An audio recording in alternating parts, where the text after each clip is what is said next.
Dernière nouvelle concernant le frère de Camila, et Jazz revient sur ses crises de couple et la dernière saison de la JLC.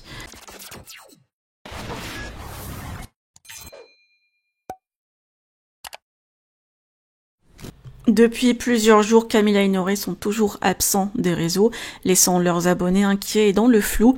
Plusieurs rumeurs circulent sur l'état de santé du frère de Camila, actuellement dans le coma.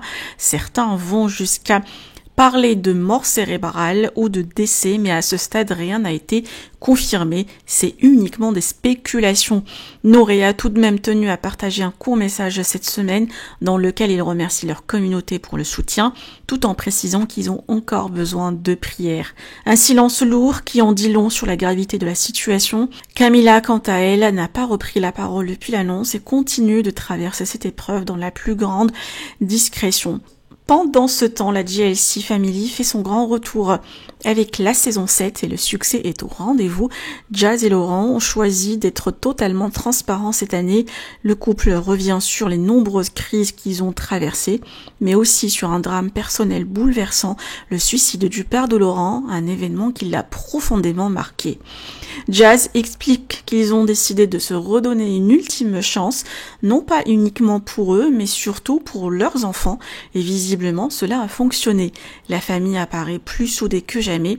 Jazz profite également de cette nouvelle saison pour s'adresser aux internautes en détresse, leur prodiguant des conseils précieux sur l'amour, le pardon et l'importance de la communication.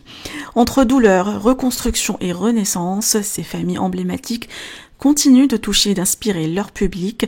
Dites-moi tout en commentaire, n'oubliez pas de liker la vidéo et de vous abonner à la chaîne. Hello tout le monde, j'espère que vous allez bien. Je voulais vous faire un petit message en direct aujourd'hui pour vous remercier déjà dans un premier temps de tous les beaux messages que je reçois concernant la JLC. C'est une dinguerie. Je pense que en cette saison, je n'ai jamais reçu autant de beaux messages. Donc voilà, déjà merci beaucoup pour tout cet amour, ce soutien que vous me donnez. Genre vraiment, c'est une dinguerie. Et je voulais aussi vous dire que parmi tous ces beaux messages, je reçois beaucoup de témoignages de femmes blessées, de femmes tristes et tout, et ça me fait beaucoup de peine. Et en même temps, je me dis, voilà, est-ce que je peux répondre à ces questions? Est-ce que je peux vous aider? J'en sais rien, j'avais pas prévu de faire ça, mais je me dis pourquoi pas. Je reçois beaucoup de messages de femmes mariées ou pas, ou juste en couple, qui me demandent comment t'as fait à surmonter ça, comment t'as fait à pardonner ça, comment t'as fait à être heureuse, comment on fait en fait quand il y a des blessures à rester. Parce qu'aujourd'hui, la majorité des choses qu'on voit sur les réseaux sociaux, on vous dit que quand il y a des blessures, quand il y a ci, quand il y a ça, il faut partir. Alors, arriver à un stade, et puis selon les histoires de chacun, il faut partir. Mais si on a envie d'essayer, on peut essayer de rester, on peut essayer de réparer, on peut essayer d'être un nouveau couple avec la même personne. Mais ça, par contre, il faut être deux pour le vouloir. Parce que si je peux vous donner un conseil, c'est de le faire dans un sens unique, c'est de l'autodestruction. Quand vous voulez sauver la chose et que vous souffrez intérieurement mais vous faites tout pour sauver la chose, mais que la personne avec qui vous êtes n'essaie pas aussi de sauver la chose, je pense que c'est reculer le problème et à la finale c'est vous qui allez encore souffrir.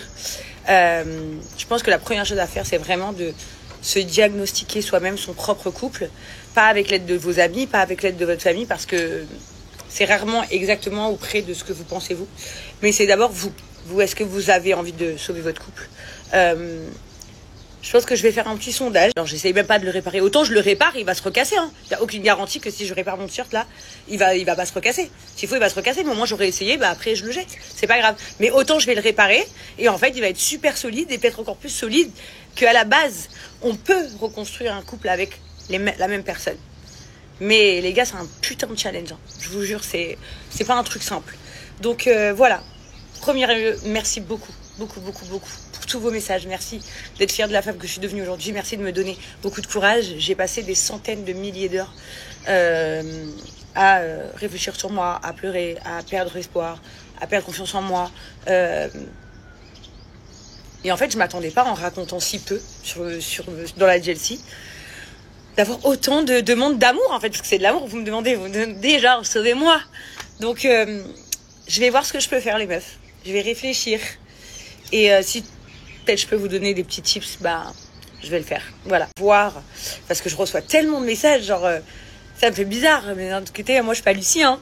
Mais si je peux vous aider de mon expérience à moi, à trouver les bonnes réponses au fond de vous, et peut-être vous donner les solutions pour réussir, bah pourquoi pas en fait. C'était pas un projet dans ma vie de faire ça, mais si je peux le faire, si je peux vous aider, si je peux vous montrer autre chose que toutes ces vidéos où on parle de il faut ça, enfin tout le monde en fait on est dans une génération de ah mon t-shirt il est abîmé, vas-y je le tège.